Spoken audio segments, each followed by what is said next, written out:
Gol dah terbuka dah. Saya dah dribble lah. Last kali saya langgar tiang. Langgar tiang, terus stretcher.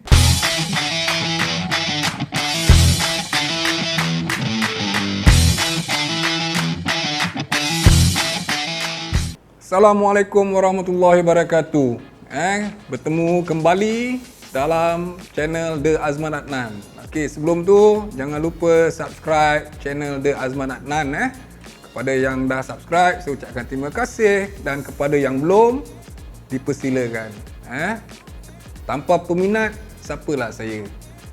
Okey, sebenarnya saya banyak program nak buat di luar oleh kerana kekangan PKP. Jadi saya tak dapat untuk bergerak. Sebenarnya saya dah mula menyusun untuk mencari pemain-pemain lama, mereka di Perak ke, di Kedah ke, di Kelantan. Saya akan bergerak ke sana, mencari pemain dan rakan-rakan seperjuangan saya yang dulu. Disebabkan PKP, saya tak boleh bergerak sangat. Jadi selepas ini pasti YouTube saya ada kelainannya. Dan kepada peminat, bersabar. Untuk video kali ini, kita akan bercerita mengenai penjaga gol. Penjaga gol di era saya yang terbaik. Kalau mungkin yang tertinggal tu, maafkan saya sebab saya tak boleh nak sebut semua lah. Tapi bagi saya, yang saya sebut ni kira dalam kategori terbaik. Number 6. Penjaga gol, satu angkatan dengan saya, satu pasukan dengan saya, Azli Syam Ibrahim. Merupakan seorang penjaga gol Selangor dan benteng terakhir kubu tim saya. Azli Syam ni dia memang, orang cakap memang solid lah. Memang solid di dalam gol. Masa latihan pun dia selalu memang bersungguh-sungguh. Dia seorang penjaga gol yang boleh baca gerakan striker. Kerana setiap kali buat shooting dia tahu. Kalau saya shooting, dia dah boleh tahu dah. Sampai dia tak nak jaga. Sebab apa? Saya jarang shooting. Saya asyik placing je. Tu ada marah tu. Tak, itu antara kelebihan Azli Syam. Dia tangkas, memang tangkas, alert, dan seorang yang berkeyakinan tinggi. Kita dapat lihat sebelum ni, siapa yang era saya yang telah melihat Azli Syam Ibrahim bermain, peminat tentu tahu Azli Syam ni bagaimana. Azli Syam Ibrahim ni, saya panggil boy. Yeah, boy! Boy ni dia mempunyai keyakinan yang tinggi. Sebab apa? Dia boleh pegang bola macam pemain padang, macam players. Dia boleh, orang cakap apa, dribble. Dia bila dengan bola tu, dia confident. Dia macam pemain tengah penjaga gol tu, mungkin dia kekok, nak bila dapat bola dia terus nak clear. Azli Syam tak ada. Dia boleh main. Kadang-kadang bila latihan pun, sekali dia main striker lah. Saja je nak ubah. Maksud saya, dia seorang pemain yang orang cakap boleh dikatakan mempunyai skill. Bukan penjaga gol dia, sebagai pemain padang pun dia boleh. Kita dapat lihat setiap kali dia bermain, bila bola dekat kaki dia, dia tenang, dia tak kelang kabut. Itulah kelebihan boy. Sudah tentu penjaga gol mesti mempunyai command, mengeluarkan suara. Boy memang dia akan menjerit. Dia akan mengarahkan pemain pertahanan ke, striker ke, Waimah saya sendiri pun dia akan jerit untuk turun membantu pasukan di barisan pertahanan. Itu kelebihan boy. Kerana dia nampak sebagai penjaga gol, dia nampak angle, satu padang dia nampak sebab dia di belakang. Dia adalah benteng yang terakhir. Jadi suara dan keberanian dia memang saya akui. Azli Syam Ibrahim ni mempunyai, orang cakap, satu kepandaian untuk mencuri gerak-geri penyerang. Sebab dia boleh baca. Dia macam mempunyai aura. Kan? Kalau striker ni nak tendang ke, nak placing ke, dia dah boleh tahu dah. Mana dia akan sentiasa fokus. Sama ada striker ni nak shooting ke, nak placing ke, dia sentiasa bersedia. Itu kelebihan Azli Syam. Number 5. Penjaga gol seterusnya adalah berasal daripada Kedah. Pemain lama, Ahmad Sobri. Ahmad Sobri kita dapat tahulah memang popular di Kedah. Mempunyai saiz yang tinggi, dengan badan dia, dan dia juga merupakan seorang penjaga gol yang bukan mudah untuk kita atasi. Maksudnya penyerang-penyerang untuk menjaringkan gol bukan mudah. Kerana sekali dia keluar tu dah boleh separuh tiang gol dia tutup. Kerana saiz dia yang tinggi. Dengan kelincahan dia cool. Ahmad Sobri ni dia seorang seorang yang cool. Dia seorang yang cool yang saya kenal lah. Dalam masa sama, dia juga adalah pemain yang mempunyai keyakinan yang tinggi juga. Mempunyai, orang cakap apa? Confident level. Kalau dalam area di box tu, dia akan keluar. Dia akan keluar kerana dengan saiz dia yang tinggi dan dia akan masuk dengan keras. Itu kelebihan Ahmad Sobri. Suara dia dalam padang kita boleh dengar. Dia akan menjerit untuk memanggil rakan-rakan pasukan dia, dan bila bertembung macam saya pernah bertembung dengan dia, aura dia saya katakan memang ada kerana saiz dia, tapi sebagai penyerang kita kena pandai mencari kelemahan. Bukan mudah untuk menembusi penjaga gol Ahmad Sobri ni. Dia adalah penjaga gol utama untuk pasukan Kedah. Number 4. Terusnya Khairul Azman. Boleh katakan semua pemain era tu tahu siapa penjaga gol Khairul Azman ni. Khairul ni dia boleh dikatakan the best goalkeeper lah dalam Malaysia era tu. Setiap kali national training, Khairul Azman ada, dah tentu dia yang first 11. Yang lain tu untuk ambil nombor 2, nombor 3. Kerana ketangkasan dia, dengan ketinggian dia, kelincahan dia, agresif dia, dengan mempunyai suara yang lantang. Itulah Khairul Azman. Sebab bermain dengan saya dalam pasukan nasional, saya tahu bukan mudah untuk menjaringkan gol, dan kita dapat lihat di era saya berapa kali dia dapat selamatkan penalti, dia dapat selamatkan tendangan-tendangan daripada striker pihak lawan kerana ketangkasannya. Khairul Azman ni bagi saya dia seorang yang happening juga, mana boleh borak, boleh bercerita dengan dia, boleh bergurau kan. Saya selalu bergurau dengan dia. Dia merupakan bagi saya lah, pada era tu Khairul Azman datang untuk selection national team yang penjaga gol lain tu cuma nak ambil nombor 2, nombor 3 kerana dia one of the best goalkeeper in Malaysia at that time. Aura Khairul Azman ni, dia dalam padang ni dia sentiasa alertkan pemain. Kalau kata dia nampak sesuatu yang tak kena, dia akan jeritkan pemain untuk backup ke, untuk drop apa ke. Dia mempunyai satu aura orang cakap apa, macam kapten macam kapten, padahal dia bukan kapten, tapi dia punya command tu dalam padang. Setiap kali Khairul ada dalam gawang gol, kita sebagai pemain confident kerana kita tahu kemampuan dia luar biasa. Kalau nak sewa iklan dekat sini atau bawah ni, atau dekat sini atau dekat sini, boleh rujuk nombor di bawah. On tak on? Kalau on, abang teruskan.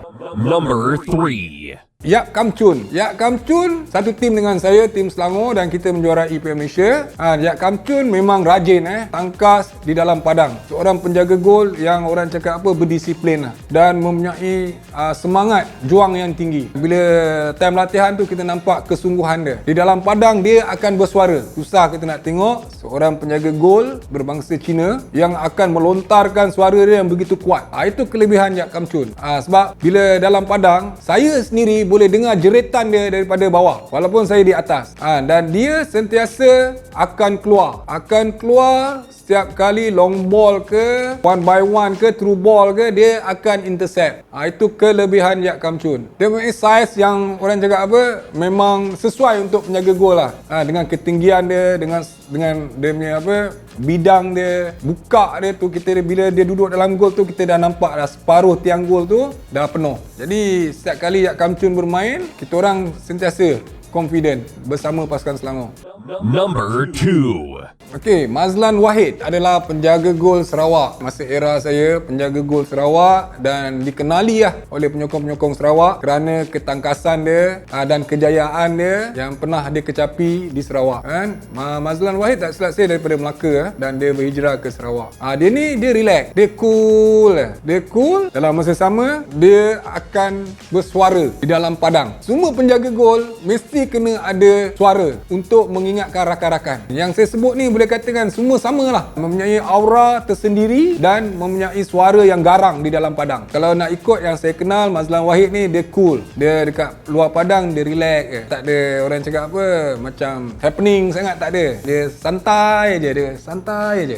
Jadi di dalam padang kita boleh lihat dia beraksi dengan suara yang garang, dengan ketangkasan dia, kepantasan dia. Itulah Mazlan Wahid. Number 1. 1. Penjaga gol veteran saya lah. Kira senior saya, bukan veteran, senior saya masa saya bermain di KL, Rashid Hassan. Okey, Rashid Hassan ni memang orang cakap hati kering di dalam padang. Bila latihan, dia akan berlatih bersungguh-sungguh. Dia sentiasa buat extra training. Dia penjaga gol tu, tapi dia membuat latihan extra training. Dan kita rasa macam betul lah Abang Rashid ni kan. Dia dalam latihan pun dia bersungguh-sungguh. Ini kan pula dalam game. Dalam game, kalau pemain dah skor gol, nak ambil bola dalam jaring tu, dia akan bantai. Berapa kali insiden bukan accident tau, insiden pemain nak ambil bola dalam gol, Rashid Hassan ni dia akan bantai pemain tu. Tu pantang bagi dia. Kerana dalam D-box, yang setahu saya, dia pernah bercerita dengan saya, dalam area D-box tu, itu dia lah raja. Jadi kalau orang dah skor nak ambil bola, nak bawa lari cepat, dia akan bantai. Kita boleh lihat, kalau ada video tu kita boleh lihat, kita boleh tengok. Sebab apa? Dia ni tegas. Okey, semua yang saya sebut tadi mempunyai karisma. Mempunyai karisma sebagai penjaga gol. Sebab apa? Setiap pasukan bila mempunyai penjaga gol yang confident, secara tak langsung satu tim akan yakin, Khairul Azman main, Azli Sham main. Contohnya lah. Dan kita sendiri sebagai striker ke, sebagai midfield ke, apa ke, kita sendiri moral tu akan naik. Sebab apa?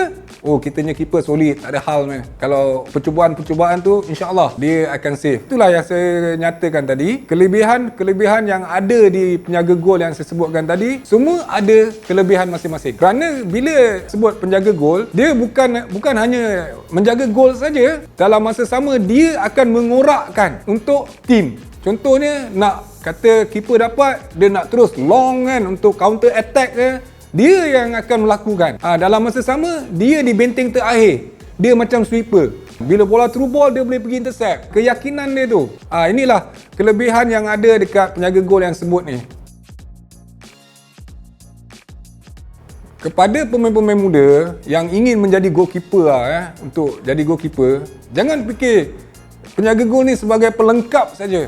Jangan fikir. Sebenarnya penjaga gol ni lah anchor dalam tim. Dia di belakang. Dia yang akan merencanakan pasukan. Sebab apa? Dia nampak. Satu padang dia nampak. Dia nampak atas ke, kiri ke, kanan ke, dia nampak. Dan dalam masa sama, dia boleh melakukan sesuatu untuk counter attack ke. Contohnya lah. Jadi, jika nak jadi penjaga gol, jangan risau. Boleh kata semua nak jadi striker. Semua nak jadi striker, siapa nak jadi goalkeeper? Maksud saya, goalkeeper memang orang cakap penting dalam pasukan. Kalau goalkeeper tu baik, pemain secara tak langsung akan naik moral dia. Goalkeeper ni baik. Jadi kelebihan yang ada kepada pemain-pemain muda yang ingin jadi goalkeeper, jangan risau. Sebab apa? Jika bagus, orang akan bercerita, penjaga gol ni baik lah. Tak semesti striker. Penjaga gol juga boleh jadi pemain yang termahal. Tapi kena usaha lah. Kena jadi yang terbaik lah. Semua penjaga gol yang saya sebut ni, ada dua yang bermain dengan saya lah. Macam Khairul Azman. Bukan senang nak lepas dia. Saya sendiri akui bukan senang nak lepas dia. Tetapi bila bermain, jika saya menjaringkan gol, bertemu saya ingat tahun berapa saya dah lupa, main di Sabah. Saya menjaringkan gol. Khairul Azman di dalam gol. Selepas menjaringkan gol tu, satu kepuasan. Kerana dia ni the best goalkeeper lah dekat Malaysia. Jadi kita sebagai striker, bila dapat menjaringkan gol, confident untuk diri kita sendiri akan naik. Boleh juga aku skor Contoh macam gitu lah. Sebab apa? Bila berdepan dengan goalkeeper yang orang cakap memang terbaik ni, bukan senang. Kita kena smart. Sebagai pemain kena smart. Kalau tak, memang kita akan sukar untuk menjaringkan gol bila berhadapan dengan penjaga gol macam ni. Boleh katakan semua penjaga gol ni saya kenal. Okey, contoh macam Khairul Azman. Bila bertemu dengan Sabah, tang corner, saya saja diri depan dia akan peluk saya. Dia akan peluk saya kan. Dan saya pun, apa ni kan? Saja bergurau. Saja buat lawak, dia akan peluk saya lah. Kalau habis game tu kan, bila jumpa, habis game kita akan jumpa. Contoh bermain di Sabah, habis game dia akan bawa saya keluar makan. Dekat situ kita bahan-membahan lah. Kita bahan-membahan. Maknanya orang cakap, walau bermusuh di dalam padang, di luar kita tetap kawan. Itulah itulah pengalaman-pengalaman yang saya dapat di era saya bermain dengan rakan-rakan saya sebut tadi tu. Di dalam padang betul, kadang-kadang ada yang buat lawak kan, ada yang ni, tapi di luar padang kita tetap kawan. Contoh kalau saya main di Kedah, pemain Kedah akan call bawa saya keluar makan. Sama juga di Sabah pun dia akan bawa keluar makan. Tak ada masalah. Cuma yang saya ceritakan, apa yang saya sebut tadi, penjaga gol ni semua mempunyai kelebihan dan peminat tersendiri. Pengalaman yang ni saya takkan lupakan lah. Bertemu Kedah di Kedah. Ahmad Sobri penjaga gol tak silap saya. Saya pun dah lupa kan. Saya dah beat dah ni. Tinggal open goal. Betul-betul dekat belah kiri. Saya dah dribble, goalkeeper. Tinggal saya nak tolak. Tetapi saya terkucil. Bola betul-betul tepi tiang. Kaki saya yang bantai tiang. Mak ai mengelupu masa tu kan. Itu saya tak boleh lupa. Sampai sekarang, siapa penyokong Kedah yang ingat gol dah terbuka dah. Saya dah dribble lah. Last kali saya langgar tiang. Langgar tiang terus stretcher kan, naik bengkak tu, gila langgar tiang gol. Itu pengalaman yang saya tak boleh lupakan lah. Okey, sampai di sini saja penjaga gol yang saya ceritakan tadi. Sebenarnya ramai lagi saya cuma bagi yang saya ingat yang saya ingat. 6 pemain ni mempunyai gaya personality tersendiri. Dan sampai di sini saja saya ucapkan pada peminat, jangan lupa subscribe channel The Azman Adnan. Kepada yang dah, saya ucapkan terima kasih, dan kepada yang belum, bolehlah subscribe. Dan jangan lupa, sandal saya ada di semua outlet Pipa dan boleh dapatkan di outlet Pipa dan dalam masa sama di www.monyok.com. Alright, bye bye. Subscribe channel The Azman Adnan.